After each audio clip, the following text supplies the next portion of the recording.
Aleluia. Ontem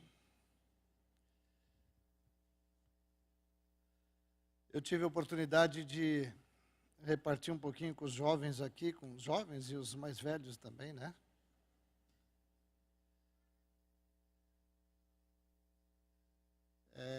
Essa palavra, e fui surpreendido assim, porque eu não estava muito...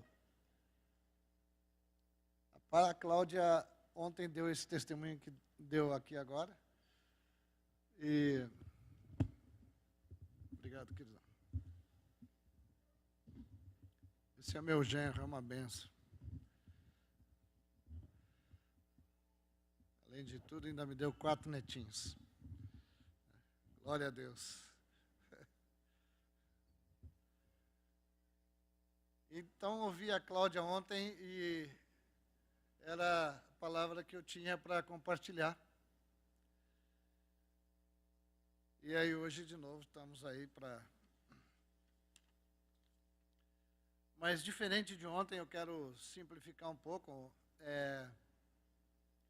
só para nós nos fortalecermos um pouquinho nesse semear aí, nesse dar testemunho daquilo que o Senhor tem feito e tem realizado, não só,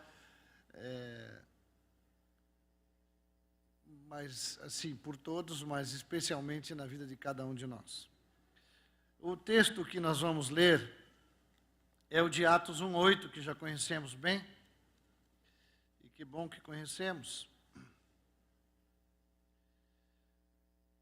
Agora aparece ali, a gente não precisa nem ficar mais folheando os dedos tão duro.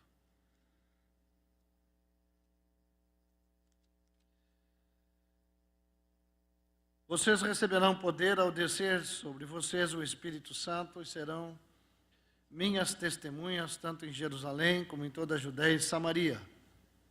Cada vez que leio esse texto,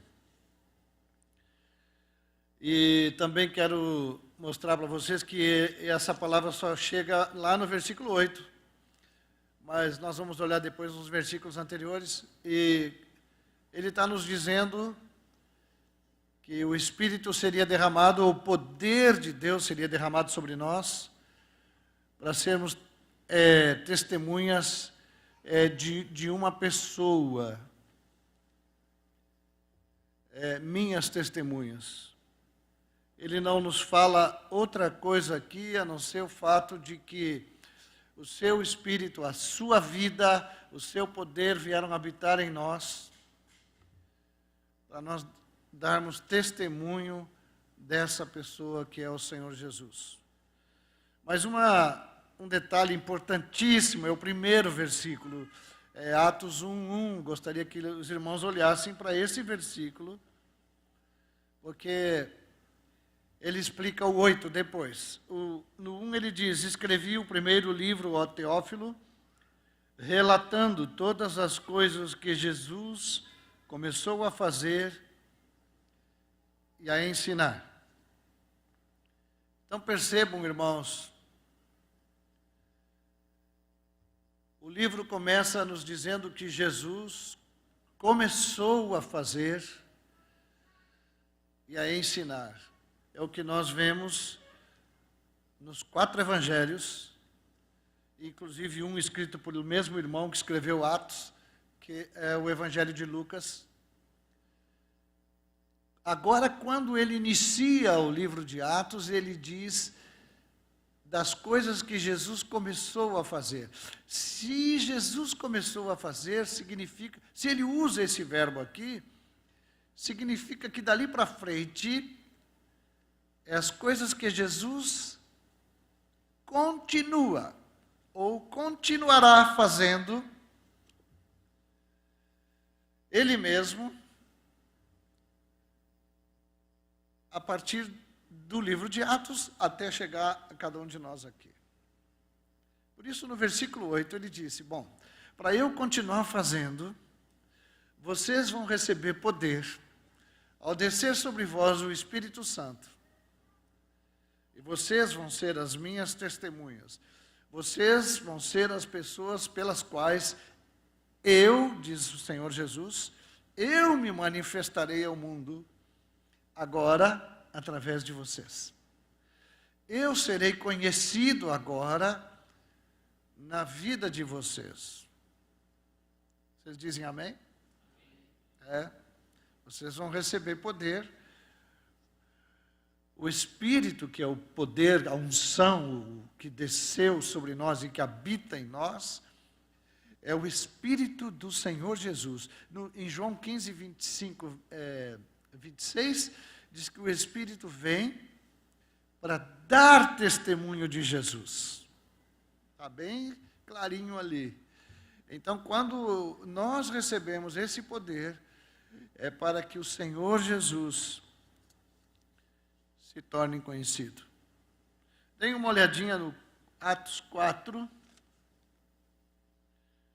32.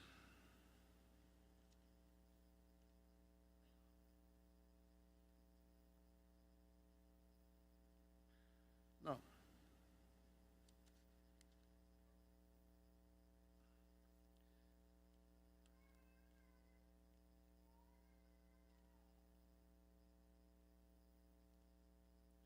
É o 33. Com grande poder, os apóstolos davam testemunho da ressurreição do Senhor Jesus, e em todos eles havia abundante graça. O testemunho que eles davam aqui era do Senhor, da ressurreição, do Cristo vivo, o que habita em nós. Amém, queridos? Então, só para localizar aqui e também fazer, fortalecer o que a Cláudia já introduziu, o que o Senhor pede de nós e nos capacitou para isso é que Ele seja conhecido através de cada um de nós. O ministério do Espírito Santo é dar testemunho de Jesus.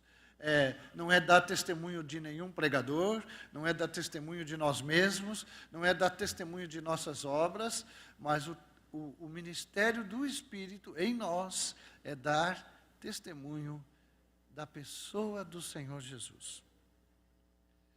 Essa é a obra dele, esse é a ação do Espírito. E ele conta conosco para cooperarmos com ele nisso. Nós somos simplesmente cooperadores. Vasos de honra, para que as pessoas possam chegar no tesouro que foi colocado em nós. Amém? Está fraquinho, amém, mas não tem problema.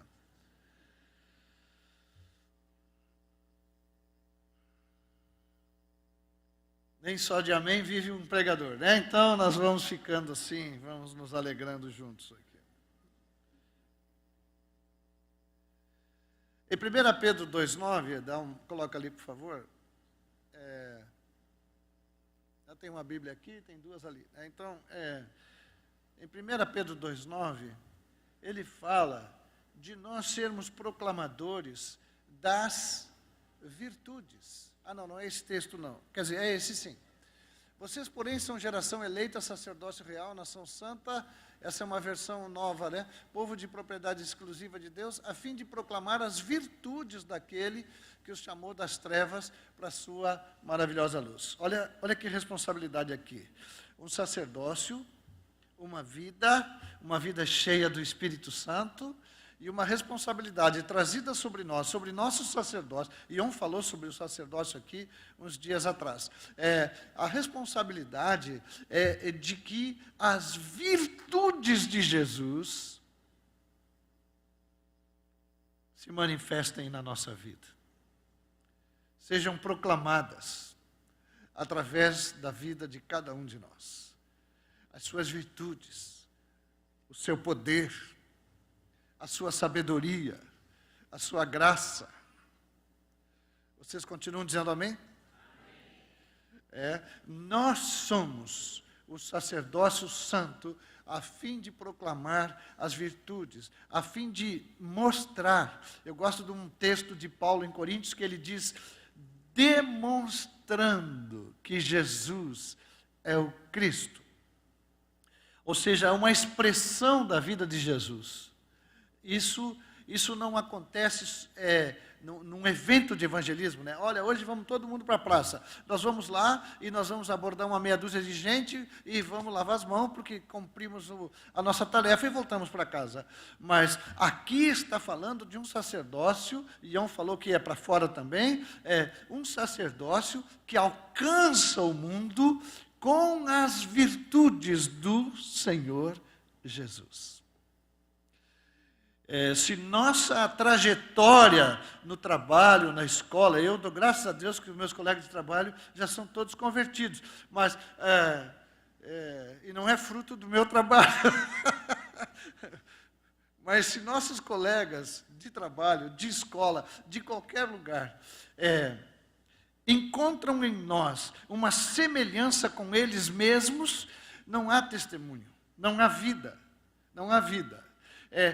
Se nós não somos a luz do mundo, mas se nós somos tão iguaizinhos ao padrão deles, não há testemunho, não há testemunho. Vocês, em Mateus 5,16, diz, vocês são a luz do mundo, assim brilha a vossa luz diante dos homens. Põe ali, por favor, o 5,16 de Mateus, porque tem um verbo importante ali. Diz assim, assim brilha a vossa luz diante dos outros, para que vejam as vossas boas obras. Para que vejam. Eles precisam ver. Antigamente se falava muito, olha, cuidado com o mundo na igreja e tal. Então ficou uma coisa meio de regrinha, de lei, né? E nós fomos perdendo um pouco desse cuidado e dessa santidade. Mas o mundo não precisa ver o mundo em nós. Ele precisa ver o Senhor Jesus. As virtudes do Senhor, eles têm que ver. E eu gosto do versículo 16, porque tem esse assim ali, né? E o assim quer dizer que é o que está do 1 ao 15. Né? E do 1 em diante começam as bem-aventuranças. As bem-aventuranças. E aí ele termina todo aquilo ali das bem-aventuranças, e aí ele diz, assim brilhe a vossa luz diante dos homens. Então não é para decorar as bem-aventuranças, mas é para praticá-las. Aí tem uma outra palavra ali, para que vejam vossas boas obras. Aqui eu gostaria de clarear um pouquinho isso aqui, porque a gente faz umas coisinhas bem feitas por aí, se orgulha, né? E as que a gente faz mal feito, a gente nem conta, mas as boas obras que falam ali, não são muito as nossas não, viu? O Atos 1:1 diz que das coisas que Jesus começou a fazer e a ensinar. E essas boas obras aí, elas são as que Jesus continua fazendo e ensinando. Porque nós somos membros do corpo de Cristo. Nós não somos pessoas isoladas. Nós não somos aqueles que trabalham para Jesus. Nós somos Jesus trabalhando. Então, estas boas obras são obras do Senhor. São as coisas que Jesus realiza na sua igreja. Por isso são obras que precisam ser vistas. Por isso são obras que dão impacto eterno no coração das pessoas. Nós precisamos nos humilhar de tal maneira que o Senhor possa se manifestar com suas obras para o mundo. São as obras dele. Em Romanos tem um texto muito interessante, Romanos 15:21. Olha, aliás, Romanos 15... Outra hora eu posso trazer uma palavra aqui sobre Romanos 15, tá? Daqui uns anos, não precisa ser assim logo.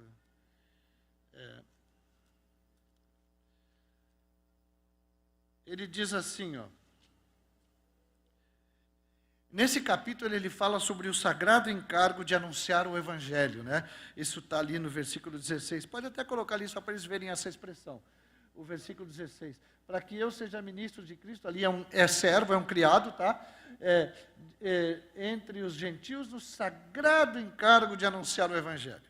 Só isso aí. Lá para o 21, diz assim: pelo contrário, como está escrito,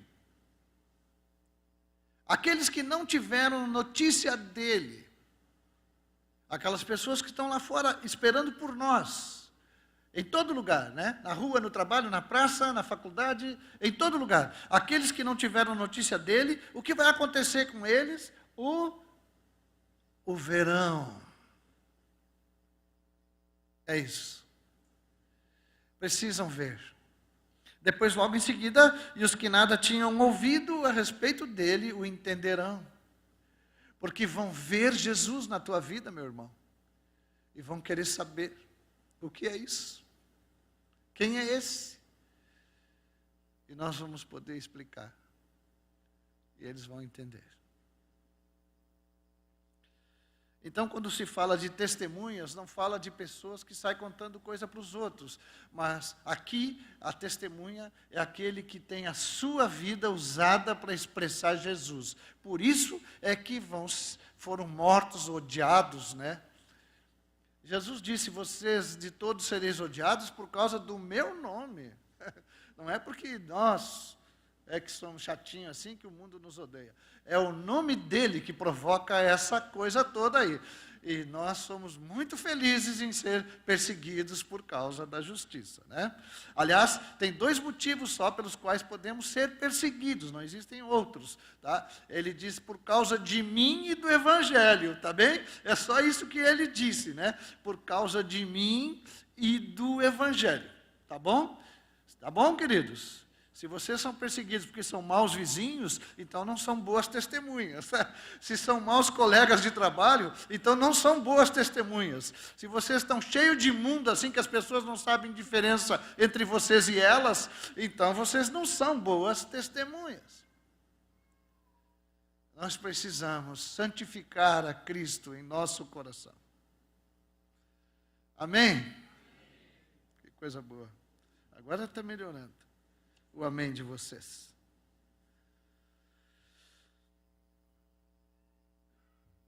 É só esse cuidado que temos que ter para ter essa expressão.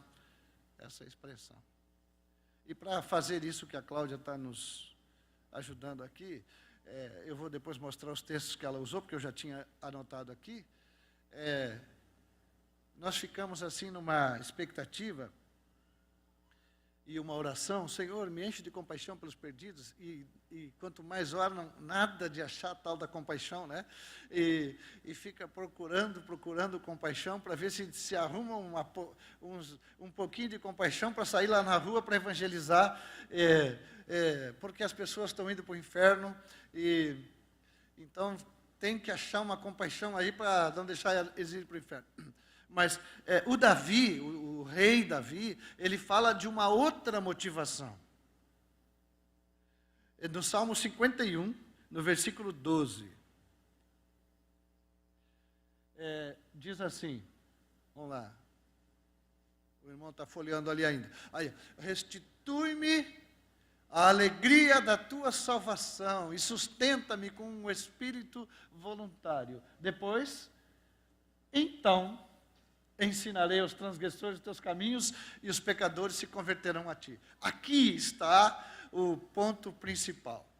Essa presença, esse poder, essa vida eterna que recebemos, essa unção, esse óleo de alegria que foi derramado sobre Jesus e, claro, caiu sobre nós, porque somos o corpo dele. Essa alegria da salvação, que nos traz uma gratidão profunda no coração, essa sim é que nos leva a buscar os perdidos. Porque nós estamos tão alegres, tão cheios de gratidão, por termos sido tirados das trevas para a sua maravilhosa luz, que nós queremos proclamar as virtudes daquele que fez isso conosco. Então, essa alegria, o Davi disse, restitui-me a alegria da tua salvação. Essa tem que ser nossa oração. Eu tenho orado assim. Eu preciso ter a alegria da salvação restaurada na minha vida todos os dias. Todos os dias. Para que eu possa sentir realmente esse desejo, essa vontade, esse conduzir do Senhor para proclamar o Evangelho. Amém, queridos? Eu li num livro uma vez, que eu fiz um curso de teologia, mas nem vou dizer o nome. Foram 4 anos aprendendo, não me lembro o quê, mas assim, tinha um testemunho ali que eu achei muito legal, e anotei aqui no meu material. Esse materialzinho que eu estou usando com vocês, eu escrevi em 1990 e alguma coisa. Tá? Então, tinha a história de 2 irmãos sentados no culto da igreja, e era um recém-convertido, e era um outro já madurão, assim como muitos de nós aqui, sabe? Hoje a gente sabe quem é mais velho pelo número de doses que já tomou da Covid, né? Então, aí já tomou uns 4, 5, né? Eu falei para meus netos, a minha certidão de nascimento foi escrita a caneta, e foi mesmo, viu? Eu tenho ela guardada lá em casa. Então, E o irmão mais velho, maduro, profundo conhecedor da Escritura, sentou do lado do recém-convertido. E o irmão lá pregando, e o recém-convertido estava numa alegria, e gritava, e pulava, e dizia amém, né? E ficava assim, sabe, aquela festa. O mais velho olhando. Por fim veio um sábio conselho humano, tá? Ele abraçou o novo e disse assim, olha, calma aí. Quando tu for mais maduro, mais experiente, tu não vai fazer essa bagunça toda, esse alarido todo, essa alegria toda. Aí tu vai ser mais moderado, sabe? Aí o irmãozinho olhou para ele e disse assim, olha, irmão, se acontecer comigo de eu perder essa alegria toda que eu estou agora aqui, eu prometo para o irmão, eu me converto de novo. Eu vou me converter de novo. Quantas vezes for preciso, mas não quero perder a alegria da salvação, de jeito nenhum. E nós precisamos dessa alegria. Tem um óleo que o Espírito derrama, né, sobre Jesus, Hebreus 2 fala, é óleo de alegria. A alegria é fruto do Espírito. E nós precisamos dela para proclamar o Evangelho. Amém, queridinhos? Com isso, vamos ficar sempre cheios do Espírito, né?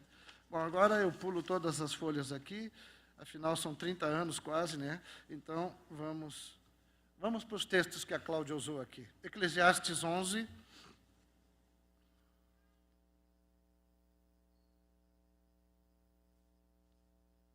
versículo 4.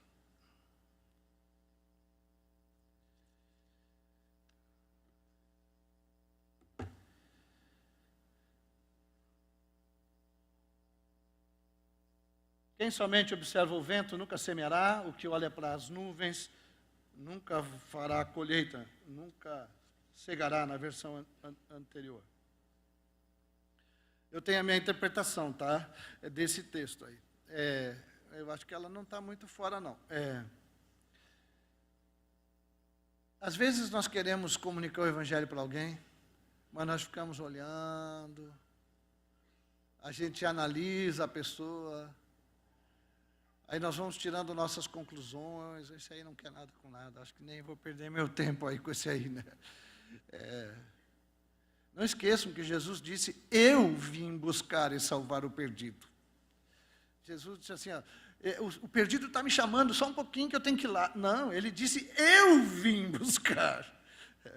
Nós evangelizamos, não é para salvar as pessoas do inferno, nós evangelizamos porque Jesus quer as pessoas para Ele. Amém? É Ele que quer. Então nós vamos buscá-los porque Ele quer. Então, se a gente fica observando, nunca vamos semear. Nunca vamos semear. Nunca vamos lançar a sementinha. Nunca vamos. Não vai dar. Esse aí não dá. Esse aí não quer nada com nada. Eu não sei se vocês já cometeram esse pecado. Eu já cometi tantas vezes esse mesmo pecado, que nem deveria estar falando aqui. Mas a gente fica observando e não faz nada. Por fim, numa daquelas a gente avança, né? E consegue proclamar o Evangelho. E aí vai lá visitar a pessoa na casa da pessoa. Aí chega lá e olha para as nuvens. O cara está com a vida tão errada, que a gente sai naquela... isso aí nem Jesus vai consertar, né? Então, já estamos de novo em pecado. Nós não podemos olhar para as nuvens, nós nunca vamos colher nada, nós temos que avançar, porque qualquer que seja a situação da pessoa que estamos evangelizando, o Evangelho é poder de Deus para destruir fortalezas, para anular enganos, para levar todo pensamento cativo à obediência de Cristo. Se temos essa arma, é com ela que nós vamos lutar.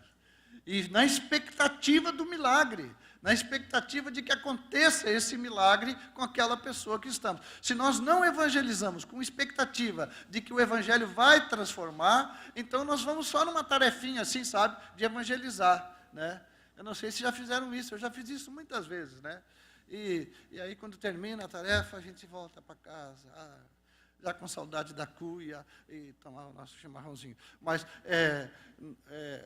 se nós estamos cheios da alegria do Senhor, cheios do Espírito, então nós vamos com uma expectativa de que a palavra que estamos levando é poderosa para transformar aquela pessoa ali. Amém? Então não olhem para os ventos, não olhem para... mas fiquem olhando. Quando nós semeamos, e a Cláudia também menciona isso, existem 4 resultados. Já estão definidos 4 resultados da semeadura, né? Primeiro cai à beira do caminho, depois cai no solo rochoso, cai entre os espinhos, e por fim cai numa terra boa. Mas cai. Nós temos que semear para ver onde vai cair. E onde cair, nós vamos ficar esperando, que daqui a pouco cai numa terra boa. E daqui a pouco a gente pega um terreno grande, assim, que todo ele é bom, né? E daí começa a colher bastante. Mas não podemos desanimar na arrancada, sabe? Tem que semear sem desânimo. Nós vamos encontrar a oposição do diabo, Jesus disse isso. Essa aí até que não tem problema, né? Porque se não houver oposição do diabo, vocês estão semeando em terreno errado. Agora, se ele está contra, deixa ele, não tem problema. Mas existem a oposição das pessoas também. A gente teve, quando eu trabalhava, né? Eu digo isso, meu genro acha graça.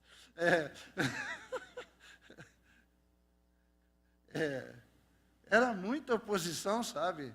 Era muita oposição e tivemos muitos convertidos.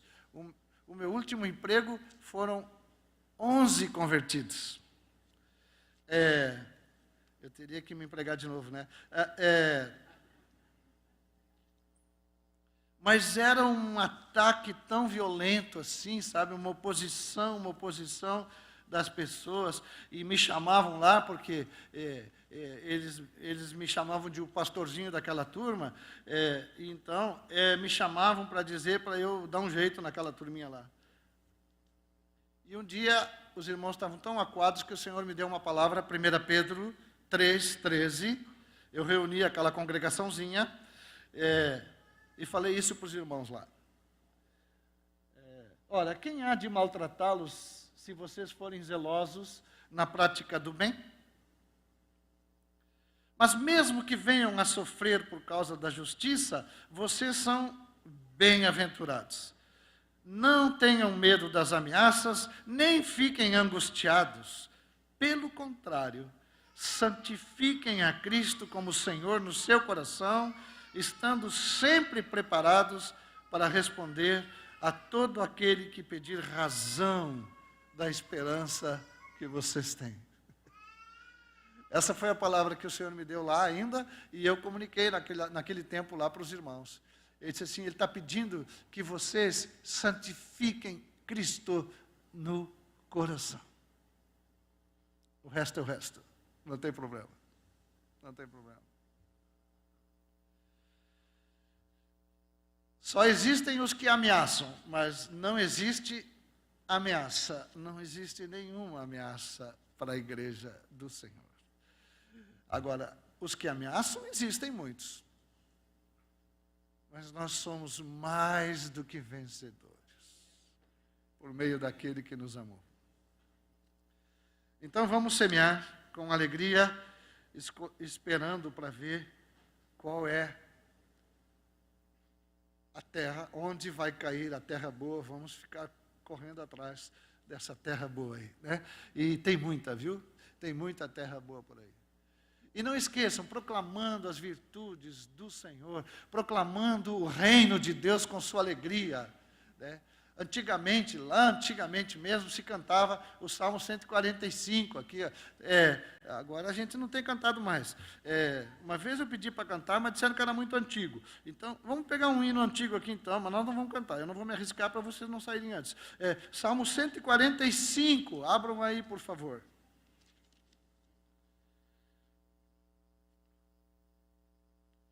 O versículo 10.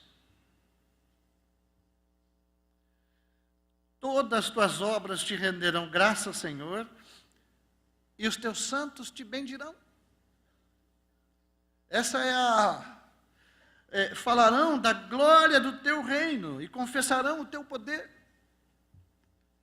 Nós estamos precisando fazer um download aí, uma atualização de software, porque nós precisamos aprender a falar da glória do reino de Deus. O nosso assunto agora é Ucrânia, Putin, Bolsonaro, Lula e sei lá mais quantos nomes. Alguns a gente diz que é melhor, outro é pior. Nós vamos colocando o nosso próprio conceito e o Senhor fica esperando quando vocês vão falar da glória do reino. Aí diz assim, e confessarão o seu poder. Para que aí diz, no versículo 12, diz o motivo de proclamar a glória do reino, é para que os filhos dos homens conheçam teus feitos poderosos e a glória da majestade do teu reino. Quando eles conhecerem isso, vão ser atraídos para esse reino, para esse rei, para esse Senhor. É diferente, entendeu? Porque eles vão ver nossas boas obras. Então, tudo é muito simples, mas nós precisamos ser simples também na proclamação do Evangelho. Amém, queridos? Bom, tem um outro texto aqui, Colossenses 4, deixa eu ver como é que estou aqui. Vamos ler. Eu estou com o celular aqui só para ver a hora, já não se preocupe que eu não estou vendo notícia aqui. Colossenses 4, vamos ver aqui.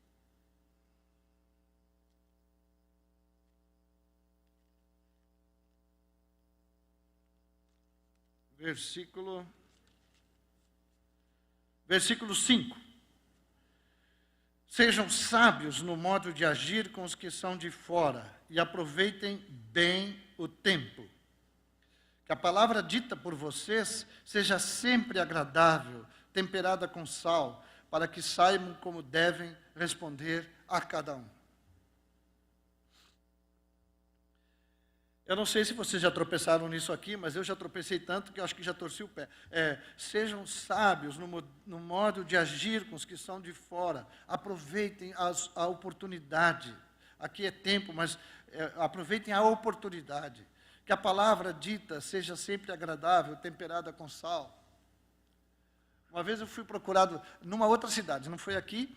Eu estava pregando lá e fui procurado por uma irmã que disse assim para mim, eu moro numa casa geminada, pequenininha, e então a gente mora numa e do lado mora um pessoal envolvido com macumba, com tudo que é coisa que a gente não concorda. E é muito difícil, porque eles nos odeiam e nós não temos lá muito amor por eles, não. Então, convívio muito difícil. Ela disse assim, eu queria que o irmão orasse. Aí eu disse assim para ela, qual a atitude de vocês com esse pessoal do lado aí?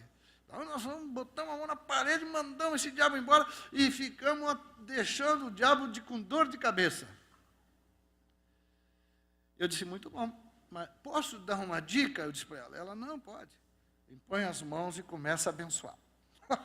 Começa a abençoar. E vai abençoando dia e noite, abençoa em nome de Jesus. Como que eu vou abençoar? Abençoa o que te persegue. Só que acontece que aquela bênção entra lá e o diabo fica desesperado. Porque o diabo não sabe o que fazer com bênção. Então, o negócio fica queimando nas mãos dele. E aí, como ele não aguenta, ele vai embora. A bênção não vai embora, viu? Aí o Senhor vai dizer para o diabo assim, ó, os incomodados que se retirem, porque a bênção vai ficar. Nós temos que abençoar. Em nome de Jesus. Os que nos perseguem.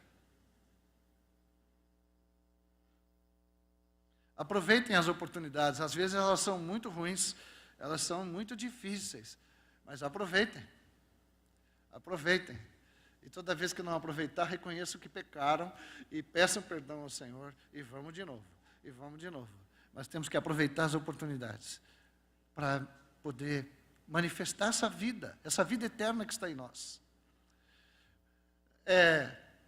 Você sabe que as pessoas estão lá, estão perdidas, estão condenadas, vão para o inferno e tal.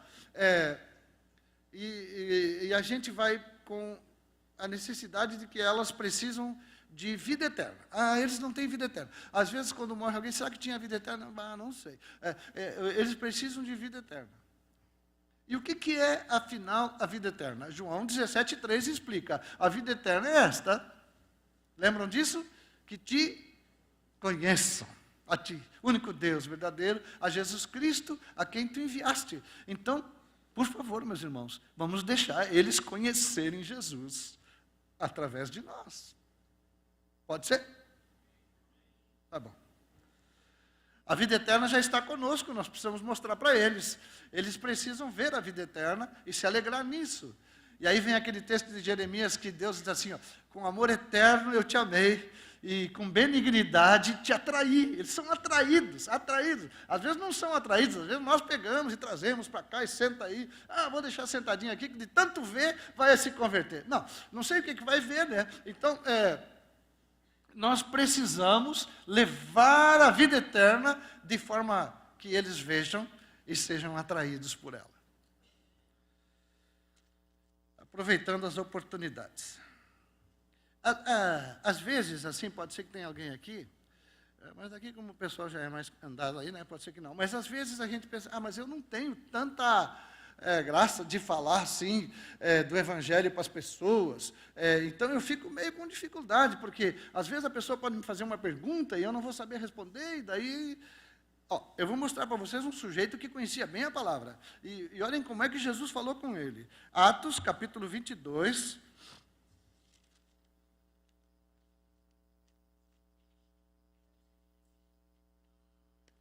Deixa eu pegar aqui. 14. Atos 22, 14 diz assim. Então ele disse, o Deus de nossos pais escolheu você de antemão para conhecer a vontade dele, ver o justo e ouvir a voz dele, porque você terá de ser testemunha dele diante de todos, anunciando as coisas que você tem visto e ouvido. Olha só, é o que nós já vimos, o que nós já ouvimos, é disso que nós temos que ser testemunhas. Mas eu me converti faz um mês. Bom, já ouviu bastante, né? Já tem uma experiência, já tem a vida eterna. Um detalhezinho importante aqui. O novo convertido e aquele velhinho que já fica meio com ranço, assim, sabe? O Senhor habita igual em todos. Quando uma pessoa se converte, o Senhor diz assim, bom, agora eu vou começar devagarinho a encher ele do Espírito. Não, o Espírito habita em toda a sua plenitude quando nascemos de novo. O que nos falta E aí sim, é conhecimento da Escritura, mas ele não é importante para Jesus dar testemunho na hora, ele vai dar testemunho daquilo que nós temos. Eu posso provar isso mostrando para vocês que ele disse assim, se vocês não se tornarem como uma criança, imagina isso, né? Eu tenho 2 netinhas lindas, aliás, tenho 6, né? Mas são lindos, né? Eu lamento que vocês não tenham os netos tão lindos como os meus, mas também eu permito que deem uma olhadinha ali, uma cheiradinha, né? O Senhor Jesus, Ele quer simplicidade para se expressar através de nós. Quando nós começamos a medir, e tentar achar versículo, e cavocar grego e hebraico, meu Deus do céu, entendeu? A coisa fica grega, a pessoa não entende, e nem nós entendemos, né? Nem nós. Até tem um versículo que diz que falam do que não entendem, né? Mas no capítulo 26, ele diz assim,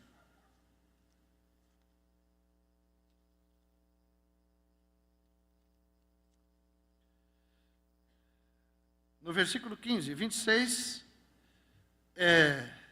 o 16, ele aparece para ele, no 16 ele diz para o Paulo ainda, tá? Levante-se, fique em pé, eu apareci a você para constituí-lo ministro e testemunha tanto das coisas em que você me viu, como daquelas pelas quais ainda lhe aparecerei.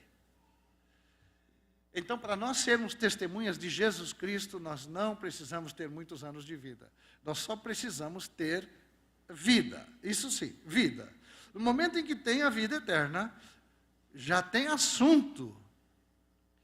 A fala daquilo que já viu no Senhor, e que depois ele vai aparecer com mais coisas, né? Ele vai se revelar mais, e nós vamos contemplando à medida daquilo que nós vamos vendo no Senhor. E vamos falando, e vamos expressando, e vamos contando para as pessoas. Lembra daquele endemoniado gadareno? Aquele que deu aquele prejuízo de 2.000 porquinhos, lembram dele?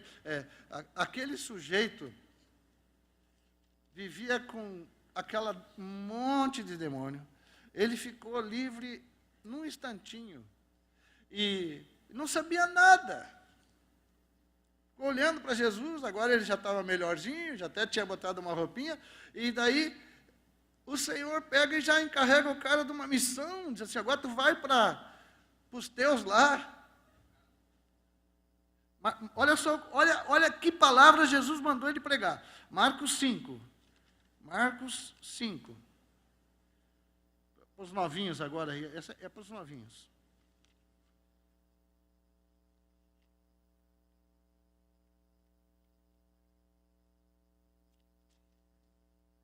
Marcos 5:19. Jesus, porém, não permitiu que ele fosse junto com ele e, ao contrário, ordenou-lhe, vá para a sua casa, para os seus parentes, e conte-lhes tudo o que o Senhor fez por você e como teve compaixão de você. Olha só. Encarregou o missionário ali e já disse tudo o que tinha que pregar, né? Vai contar o que ele fez por ti. Vai contar como ele teve compaixão de ti. E não precisa mais nada. Nós precisamos ser simples, para que o Evangelho chegue onde tem que chegar. E para encerrar mesmo, né? Eu antes dizia que ia encerrar e não encerrava, aí o Erasmo me pegou num canto e... O texto é 2 Coríntios, capítulo 2.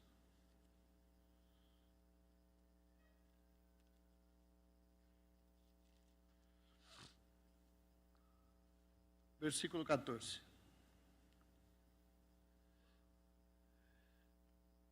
2 Coríntios 2,14. Graças, porém, a Deus que em Cristo sempre nos conduz em triunfo, e por meio de nós manifesta a fragrância do seu conhecimento em todos os lugares. Porque nós somos para com Deus o bom perfume de Cristo, tanto entre os que estão sendo salvos, como entre os que estão se perdendo. O bom perfume. aquela presença dele, sabe?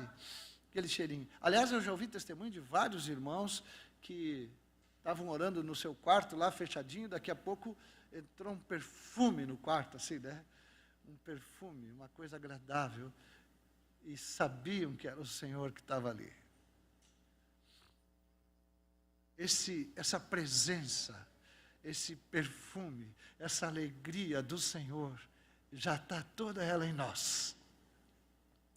E Ele diz que vai nos conduzindo para manifestar esse perfume, tanto nos que são salvos, como nos que se perdem, mas Ele quer ser visto em cada um de nós. Amém?